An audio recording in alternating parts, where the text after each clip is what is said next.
Good morning, good afternoon, or good evening, whatever time it is that you're joining me for this video. Thank you once again for clicking on the PenBoyRoy Fountain Pen Review channel. The subject of today's video, the Aurora Optima Limited Edition Flex Pen.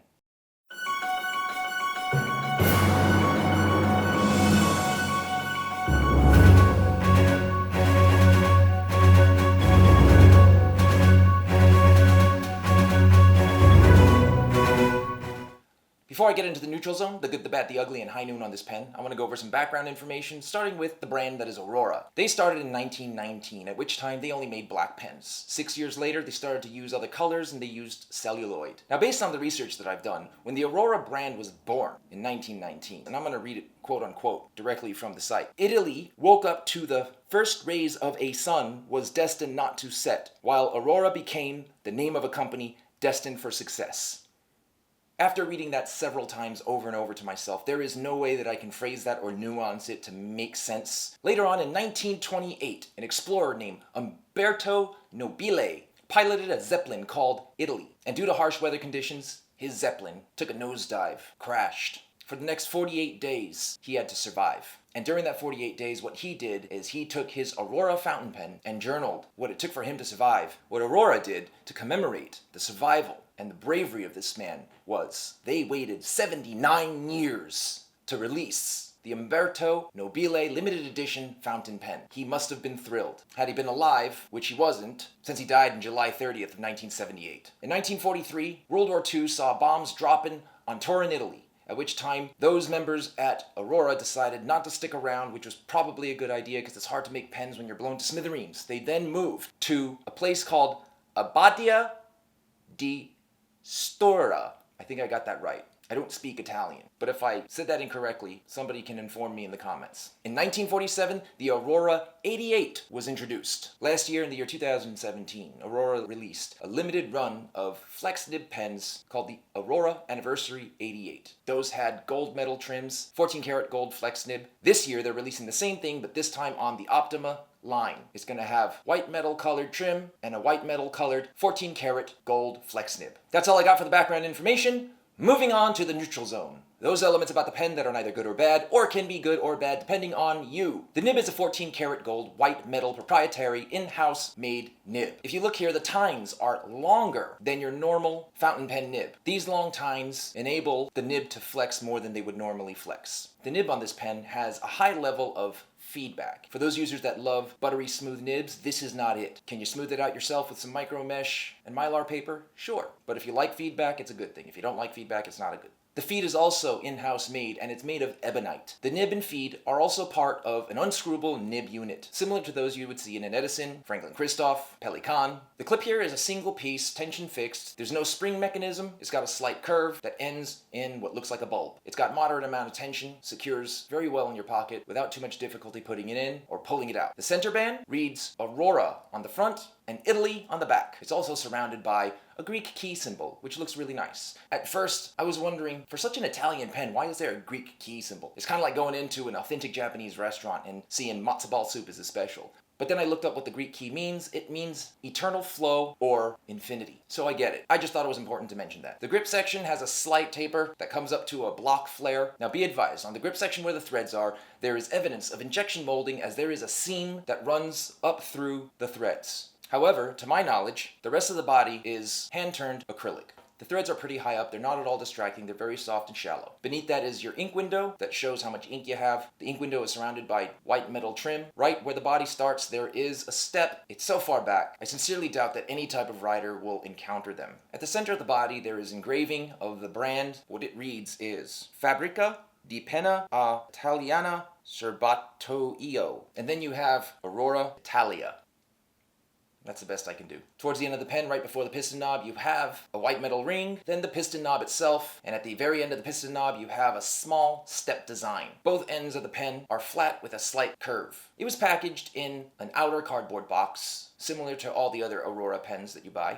And on the inside was your standard clamshell box with your bedding, a card with an advertisement on it, and a booklet with history and warranty information. That is it. Unlike the Aurora 88 Anniversary Flex pens last year, this pen did not come with a free bottle of ink. That's all I got for the neutral zone. Moving on to the good, those elements about the pen that are good. Now let me discuss the nib. Every modern flex nib, somehow, one way or another, has its caveats. For example, the Pilot FA nib has a very nice amount of flex and line variation, however, it doesn't have a feed that could support it. In order to support it, you have to modify the feed yourself, thereby voiding your warranty. There's the Noodler's pens. Those can achieve great results because of the ebonite feed and the long slit between the tines. They're very inexpensive, but at the same time, you gotta press down with a significant amount of force. I'm talking performing CPR chest compressions on a robot hard. There's also the fact that they smell a little bit like soiled cat litter. Then there's the Conklin Limited Edition Demonstrator Mark Twain. It's a crescent filler. This pen is a beautiful pen with a nib that's very soft, so much to the point where every time you do actually achieve flex, the nib stays open, as well as the feed being the same cheapy feed that you find on all of your Jinhao pens, Conklin pens, Monteverde pens, and it doesn't quite support the ink needed. With the exception of Linda Kennedy's 14 karat Yovo nib modified to be a full flex nib in the vintage style. There's very few options when it comes to flex nibs. In my personal opinion, the Aurora flex nib is the best option I've seen currently available on the market. It has the least amount of caveats. It offers a decent amount of line variation. However, it is important to note that if you compare this pen with a Linda Kennedy full flex or a vintage flex pen, it's fair to say that the Aurora Optima Flex is not a full flex nib. It's a touch above semi-flex nib, but below that of a full flex nib. The feed being made of ebonite is a huge positive, reason being that it is a material that is porous, and the best way I can describe it is it absorbs ink. So you have a feed that's constantly saturated with ink, and it provides ink flow that is sufficient for a person to write with flex. Now I mentioned before, a Noodler's pen also has an ebonite feed. These are not in the same league, they're not even close. The way the Aurora Optima Flex nib feed was carved out compared to a Noodler's ebonite feed, it's like comparing Michelangelo's David to a soap sculpture. It also has a flow tube, very generous ink channels. Let's talk about quality control. When talking about quality control of this pen, Aurora is on point. Everything's clean, well articulated. There's no flaws in the details. There's no imbalances. Everything's symmetrical. I find this pen to be a good representation of a pen within this price range. There is nothing that I saw on this pen that indicates any kind of lackadaisical quality control, lack of care, or oversight. The pen has fantastic build quality, feels very solid, sturdy, compact. The pen has a very classy look, yet at the same time, it doesn't lend itself to a look that would make me feel like it's inappropriate for someone in my age group, a younger person's age group, or an older person's age group. With regard to the balance while writing, I have to say that the balance of the pen is equivocally good, regardless of whether you choose to post or unpost the pen. The piston mechanism is very smooth. These pens hold a sufficient amount of ink at 1.5 milliliters. That's what I clocked it at. That's it for the good. Moving on to the bad. Let's talk coin. This pen has an MSRP of $650. It's less than the Aurora 88 anniversary flex nibs of last year, and with retailers throughout the United States, you can get it at a discount. For example, at Goldspot Pens, the Aurora Optima Flex Limited Edition will run you $550. At Goulet Pens, $585. And that's the average price with the retailers in the United States that I've seen so far. As I said before, it is less than the cost of the Aurora 88, but $550 to $585 is still a hefty chunk of change. That's all I got for the bad. Moving on to the ugly.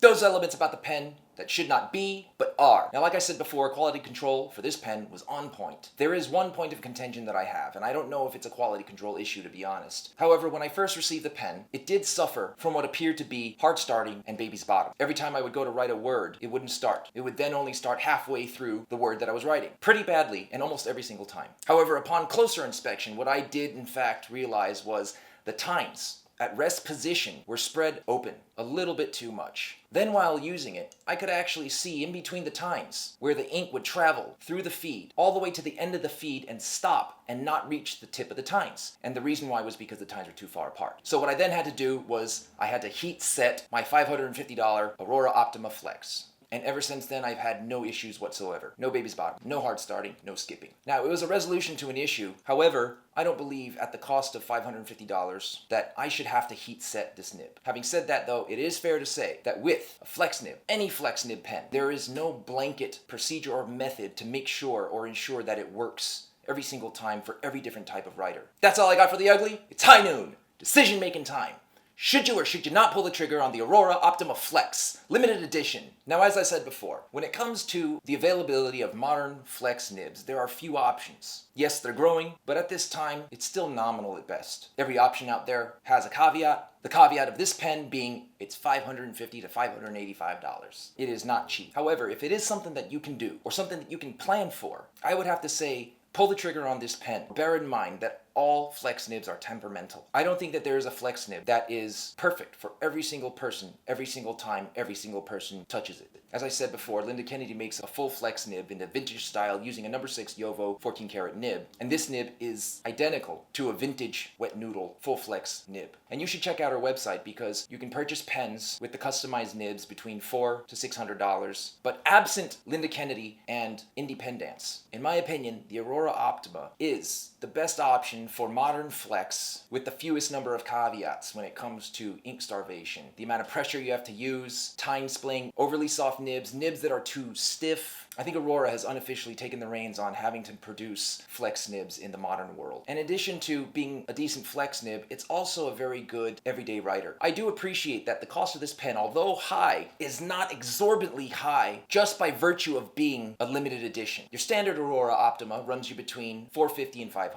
This one is not that much higher. So if you were in the market for an Aurora Optima anyway, I would definitely say pull the trigger on this one. There's only 330 of them made. They're going to release several other colors, so you'll still have a chance if you can't do it right away. In my opinion, this pen does offer the best of both worlds. If you want to just use it for regular writing, you have your everyday writer, and then if you want to flourish your writing and embellish it with some flex, you can do that too. That has been my review for the Aurora Optima Limited Edition Flex. Don't forget about the PenBoyRoy Fountain Pen Review Channel discount code to Gold Spot Pens. The way it works is you email me at penboyroy@gmail.com. I'll email you back with a code. This code entitles you and PenBoyRoy Fountain Pen Review Channel subscribers only to a discount at Gold Spot Pens, exclusions applying. What you do is you pick up the telephone, you call Gold Spot Pens, dial 207#, you speak to a nice lady named Dawn Johnson. She's very helpful, very sweet, and she will coordinate this with you using the coupon code that I provide you. Thanks again for joining me on the PenBoyRoy Fountain Pen Review Channel.